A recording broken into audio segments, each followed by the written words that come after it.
छत्तीसगढ़ बस्तर के दौरे पे है, उसको लेकर कुछ सवाल है। हमारे बीच में हमारे बस्तर के वरिष्ठ नेता कैबिनेट मंत्री माननीय कवासी लखमा जी, हमारे नए मंत्री माननीय जी और हमारे छत्तीसगढ़ के प्रभारी सचिव बस्तर के प्रभारी माननीय ममता जी और साथ में हमारे विधानसभा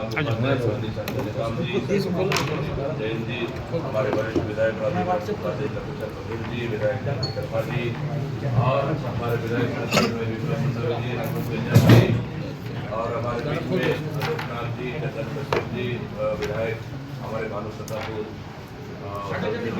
हमारे पार्टी के जनरल सेक्रेटरी संगठन प्रभारी मंत्री जी और हमारे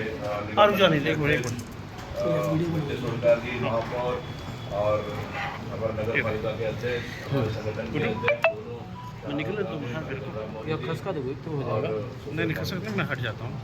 आदरणीय साथियों, चलो चलो माननीय कल अमित शाह जी गृह मंत्री का छत्तीसगढ़ और बस्तर दौरा बाइक में करने के लिए और उसको लेकर हम लोग कुछ 8 सवाल उनसे पूछ रहे हैं। कार्तिक दादा हटो जल्दी। जो बस्तर से जुड़ी हुई सवाल है, जो आज तक केंद्र सरकार, केंद्र में बैठी भारतीय जनता पार्टी की सरकार और 15 साल की रमन सरकार ने बस्तर के साथ क्या हालात किए, उसको लेकर हम कुछ आपके बीच में बात रखेंगे। कांग्रेस ने बस्तर की जनता की तरफ से अमित शाह से पूछा 8 सवाल। अमित शाह जी एक बार फिर से बस्तर आ रहे हैं। इसके पहले भी बस्तर आए थे। बस्तर की जनता उनसे जानना चाहती है कि 15 सालों तक छत्तीसगढ़ में भाजपा की सरकार के दौरान बस्तर के आदिवासियों संवैधानिक अधिकार को बंधक बना के रखा। 15 सालों तक बस्तर में शोषण का दौर चल रहा था। हम बस्तरवासी अपने ही जल जंगल जमीन पर अधिकार से वंचित कर दिए गए। जब बस्तर के साथ अत्याचार हो रहा था, तब भाजपा नेतृत्व क्यों मौन था? बस्तर वासियों की तरफ से हम केंद्रीय गृह मंत्री अमित शाह से कुछ सवाल कर रहे हैं। अमित शाह इन सवालों का जवाब दें। पहला, आरक्षण विधेयक कब तक लंबित रहेगा? छत्तीसगढ़ की जनता के हित में माननीय श्री भूपेश बघेल जी की सरकार ने विधानसभा से आरक्षण संशोधन विधेयक पारित कर राजभवन भेजा है।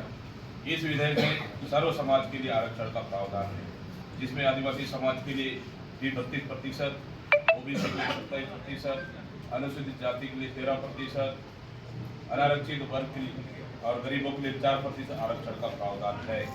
अमित शाह जी जवाब दे, आदिवासियों का 32% आरक्षण और कुल मिलाकर 76% आरक्षण जो राजभवन में पेंडिंग है, लंबित है, संवैधानिक रूप से राजभवन केंद्रीय गृह मंत्रालय को रिपोर्ट करता है। अमित शाह गृह मंत्री है। अमित शाह बताए, आरक्षण विधेयक कब तक हस्ताक्षर होगा? आदिवासी समाज को इसकी आबादी का अनुपात में उसका हक मिलने आप और भाजपा क्यों बाधा बनी हुई है, ताकि सभी समाजों को 76% आरक्षण का लाभ छत्तीसगढ़ में मिलना चाहिए। नगर नार प्लांट क्यों बेच रहे हैं? बस्तर का नगर नार स्टील प्लांट, जो कि बस्तर वासियों की भावनाओं से जुड़ा हुआ है, जिसे केंद्र की नरेंद्र मोदी सरकार अपने उद्योगपति मित्रों को फायदा पहुंचाने निवेश करना चाहती है, जिसकी प्रक्रिया आरंभ हो चुकी है। बस्तर विशेषकर अडाड़ी के लोगों की भावना से जुड़ा नगर नार संयंत्र बेचने की कार्रवाई कब बंद होगी? जो लगातार बस्तरवासी इस नगर नार संयंत्र को बचाने के लिए आंदोलनरत और कांग्रेस पार्टी लगातार इसको बचाने के लिए आंदोलन कर रही है। हम अमित शाह जी से पूछते हैं कि नगर नार को बेचने से क्या रोकेंगे, क्या बचाएंगे, क्या बस्तर की जो हमारी NMDC की कारखाना नंदराज पहाड़ की लीज केंद्र रद्द क्यों नहीं कर रही है? नंदराज पहाड़ से ग्रामीणों की आस्था जुड़ी हुई है। वे उस पहाड़ को देव तुल्य मानते हैं और उसकी पूजा करते हैं। पहला डीला नंदराज पहाड़ और लो एस के दोहा नेतु रमन सरकार ने 16-17 में अडाड़ी को लीज पर दिया था, जिसके विरोध में क्षेत्र के ग्रामीणों ने लंबा संघर्ष किया। भूपेश बघेल सरकार बनते ही राज्य सरकार अडाड़ी को दी गई लीज, अडाड़ी को दी गई जो लीज, वहाँ के ग्रामीणों ने आंदोलन किया था और जांच भी हुई। ग्राम सभा को निरस्त कर दिया गया राज्य सरकार द्वारा। लेकिन उसके बाद भी केंद्र सरकार उस लीज को निरस्त क्यों नहीं कर रही है? क्योंकि ये बस्तर वासियों की भावना से जुड़ी हुई है नंदराज पहाड़। क्या हम अमित शाह जी से पूछना चाहते हैं, अगर बस्तर आ रहे हैं आप, तो क्या नंदराज पहाड़ का लीज को आप कैंसल करेंगे क्या? उसको निरस्त करेंगे क्या? एनएमडीसी का मुख्यालय बस्तर में क्यों नहीं आ रहा है?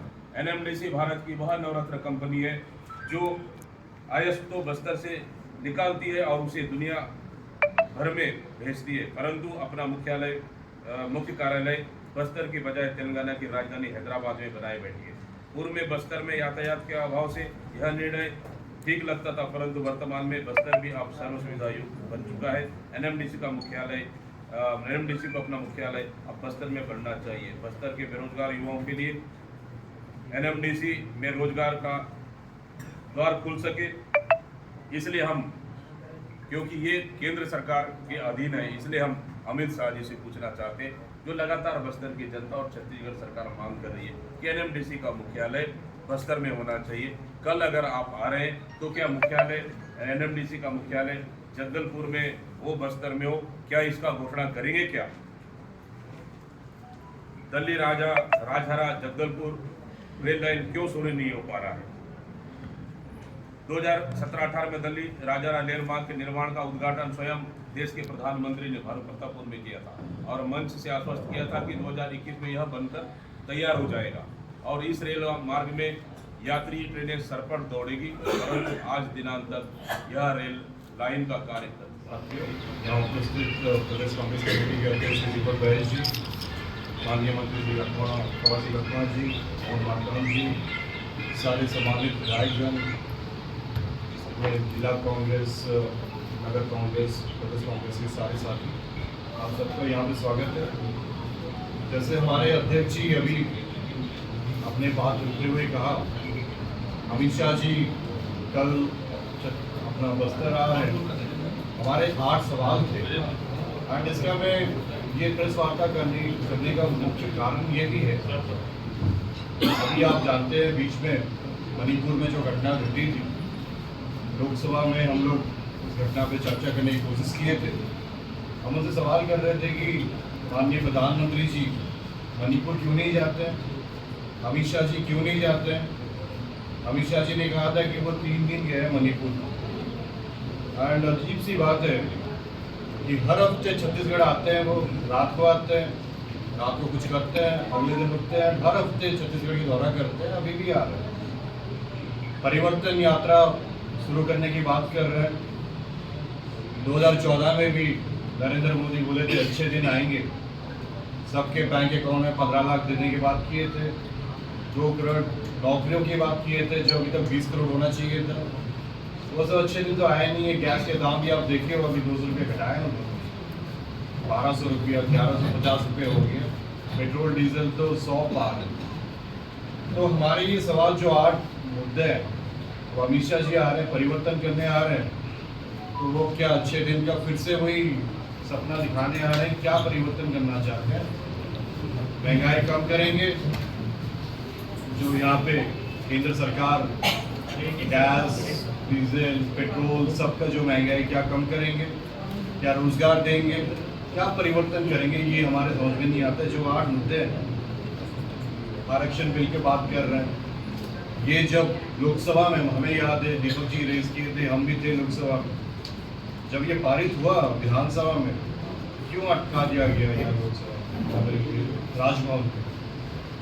ये सब मुद्दे हैं जो उनको जवाब देना पड़ेगा। खाली जुमला करके ये झूठ मत बोलते, जब देखो मुंह बोलते ही झूठ बोलने लगता है कि हम ये कर देंगे, हम वो कर देंगे। कभी दोनों मोदी शाह, कभी साइंटिस्ट बन जाते हैं, कभी कुछ ना कुछ बोलते रहते हैं, बट अब जनता समझ गई इनकी बात को, और बस्तर वासी खास कर समझ गई। ये जो हालात रमन सिंह के सरकार में यहाँ बस्तर में था, जो मासूम लोगों को, इनोसेंट लोगों को ये लोग नक्सल बना के जेल में भर्ती करते थे, इतना अत्याचार होता था। हम तो कोरापुट के सांसद हैं, बस्तर में मतलब खाली बमबाजी, नक्सलबाजी ये सब था। अभी लोगों के पास सारी सुविधा पहुंच रही। लौंडीगुड़ा में जो जमीन लौटाया गया, किसान का कर्जा माफ हुआ, बहुत कुछ हुआ भूपेश बघेल की सरकार ने। ये 5 साल में बहुत कुछ काम किए। अब ये फिर से आके अपने जुमलाबाजी करना चाहते हैं। ये हमारे 8 मुद्दे हैं जो हम, एक तो आरक्षण का है, वो है नगरनार स्टील प्लांट और उसका मुख्यालय। मैं ये पूछना चाह रहा हूँ कि 2013 में जब 9 सीटें जीत के आए थे तो जगदलपुर में अभी जितने लोग बैठे उसमें 6 विधायक वहाँ भी मौजूद थे। ये तय हुआ था कि बस्तर के सभी विधायक मिलकर एक साथ लड़ाई लड़ेंगे। केंद्र में किसी की सरकार हो, राज्य में किसी की सरकार हो, बस्तर में हमारी सरकार चलेगी। केवल एक पहल हुई, पोलावरम का विरोध हुआ, उसके बाद 5 साल कुछ नहीं हुआ। 22 नवंबर 2019 को नगरनार स्टील प्लांट में सर्वदलीय बैठक हुई। वहाँ पे कांग्रेस को सौंपा गया कि नगरनार स्टील प्लांट के विनिवेशीकरण के खिलाफ कांग्रेस नेतृत्व करेगी। आज तक कोई आंदोलन नहीं हुआ। 1972 में दिल्ली से जब कांग्रेस NMDC का मुख्यालय गया तो वो मुख्यालय कुमार मंगलम साहब स्टील मिनिस्टर थे, हैदराबाद चला गया। तो कहीं ना कहीं ऐसा नहीं लग रहा है कि कांग्रेस ने कहा कि वो आंदोलन करेंगे। अभी मरकाम जी ने कहा कि हम सड़क से सदन तक लड़ाई लड़ेंगे। ये कब अवसर आएगा जब लड़ाई लड़ेंगे? क्योंकि 13 से अभी तक कभी नजर नहीं आया कि लड़ाई लड़ी गई। नहीं, इस मसले को लेकर अभी माननीय मंत्री जी ने कहा कि छत्तीसगढ़ विधानसभा में संकल्प पारित हुआ कि छत्तीसगढ़ सरकार को अगर बेचना ही है तो छत्तीसगढ़ सरकार को दे दे, छत्तीसगढ़ सरकार चलाएगी, निजी हाथों में बेचा नहीं जाना चाहिए। इसको लेकर लगातार आंदोलन हुई, स्थानीय संगठन ने भी आंदोलन किया, हम लोगों ने, पूरे कांग्रेस के विधायकों ने उनका समर्थन भी किया। इस मसले को लेकर लगातार सड़क से लेकर चाहे विधानसभा हो, लोकसभा तक आंदोलन किया गया। आने वाला समय में इस मुद्दे को लेकर फिर से आंदोलन जरूर पड़ेगा, करेंगे। लेकिन भारतीय जनता पार्टी इस मुद्दे को लेकर, नगरनार के मुद्दे को लेकर एक शब्द भी बोलने को बता रहे थे। देखिए, 15 साल माननीय मंत्री जी ने बिल्कुल सही कहा है। 15 साल भारतीय जनता पार्टी के सरकार रहने के बाद में छत्तीसगढ़ की अस्मिता, छत्तीसगढ़ की संस्कृति के उन्होंने बिल्कुल भी महत्व नहीं दिया, बल्कि उनको समाप्त करने का इन्होंने काम किया। नंबर 1। नंबर 2, हमारी सरकार माननीय मुख्यमंत्री भूपेश बघेल जी के नेतृत्व में बनने के बाद इस पौने 5 साल में हमारी सरकार ने छत्तीसगढ़ की संस्कृति, बस्तर की संस्कृति, यहाँ की बोली भाषा, यहाँ के रीति रिवाज को उन्होंने संजो के रखा और छत्तीसगढ़ महतारी का उन्होंने महत्व दिया। आज उसी का नतीजा है कि भारतीय जनता पार्टी ने कभी छत्तीसगढ़ महतारी का उन्होंने छत्तीसगढ़ महतारी का कभी उन्होंने सम्मान भी नहीं किया। आज छत्तीसगढ़ महतारी को आज हमारी सरकार ने महत्व दिया, उसी का नतीजा है कि आज भारतीय जनता पार्टी छत्तीसगढ़ महतारी का पूजा करने लग गए, फोटो लगाने लग गए। आज छत्तीसगढ़ अमित शाह जी है या प्रधानमंत्री है, छत्तीसगढ़ी भाषा में, छत्तीसगढ़ी बोली में वो भाषण दे रहे। मतलब छत्तीसगढ़ी का महत्व, क्रेज बढ़ाने का काम हमारे मुख्यमंत्री भूपेश बघेल। अच्छा, क्या इसी तरह से ये छत्तीसगढ़ के जो महतारी का एक लाइन मेरा, जो पिछले 15 साल सरकार चला, छत्तीसगढ़ के लोगों का सरकार नहीं चला। एक भारी लोगों सरकार चला, RSS का सरकार चला, नागपुर से सरकार चला, इसीलिए छत्तीसगढ़ को याद नहीं किया। ये छत्तीसगढ़ या सरकार चल रहा है, छत्तीसगढ़ के दिन बस्तर में सबसे बड़ा मुद्दा रहेगा नगरनार प्लांट बेचने का मामला, नंदराज पहाड़ को बेचने का मामला। आपके जो 8 जो मांग है जो अमित शाह जी को पेश करेंगे, उसमें सबसे बड़ा मुद्दा बस्तर का पोलावरम को लेकर है। विनोद जी ने जो सवाल किया वो मांग नहीं है, कारण क्या है? बस्तर का पोलावरम मामले को लेकर छत्तीसगढ़ सरकार सुप्रीम कोर्ट गई है।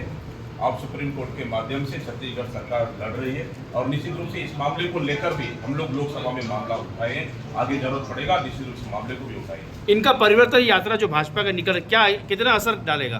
देखिए, भारतीय जनता पार्टी की परिवर्तन यात्रा ये कांग्रेस की नकल कर रही है। पहली चीज, इसका कोई असर पड़ने वाला नहीं है।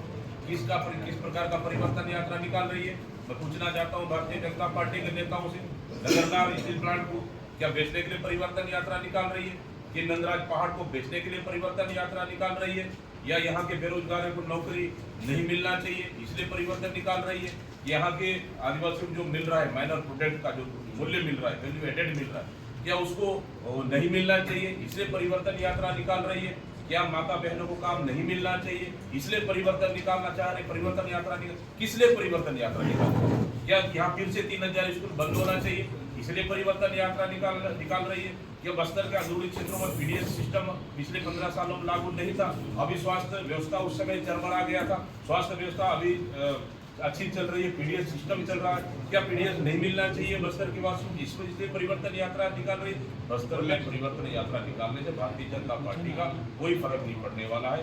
ये पूरी तरह से ढोंग है और नौटंकी। हमारे आदिवासी कांग्रेस कमेटी के प्रभारी पड़ोसी राज्य के सांसद विका साहब, हमारे ट्राइबल मिनिस्टर मोहन मकाम जी, बस्तर प्राधिकरण के अध्यक्ष प्रोफेसर बघेल जी, हमारा जिला अध्यक्ष सार के ग्रामीण, हमारे सभी विधायक, महमूद और तमाम पत्रकार भाई लोग, मैं आज इस पत्रकार वार्ता में हम लोग उपस्थित हुए बधाई देता हूँ। ज़्यादा नहीं कहेंगे, डिटेल हमारे अध्यक्ष जी ने, प्रभारी ने हम लोग को जानकारी दिया है कि कल अमित शाह दंतेवाड़ा में आएगा। एक बार दंतेवाड़ा में